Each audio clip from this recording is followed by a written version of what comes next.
Hi friends, ఈరోజు బొప్పాయి గురించి తెలుసుకుందాం. ఈ బొప్పాయి తినటం వల్ల స్కిన్ గ్లో అవుతుంది. ఈ బొప్పాయి తినటం వల్ల దంతాల చిగుళ్ళు, వాపు, ఇరిటేషన్ వస్తుందండి. ఆ వాపు ఇరిటేషన్ కూడా తగ్గుద్ది. రక్తం లేని వాళ్ళకి, రక్తహీనత ఉన్న వాళ్ళకి రక్తం సమృద్ధిగా పెరుగుతుంది. ఈ బొప్పాయి తినటం వల్ల రోగనిరోధక శక్తి కూడా పెరుగుద్దండి. ఈ బొప్పాయి తినటం వల్ల బి విటమిన్, నోటిపూత కూడా తగ్గుద్దండి.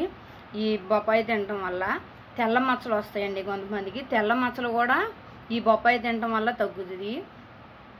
పెదాల పగుళ్ళు కూడా వస్తాయండి. ప్రేదాలు పగిలినప్పుడు కూడా ఈ బొప్పాయి తినటం వల్ల ఆ పగుళ్ళు కూడా తగ్గుతాయండి.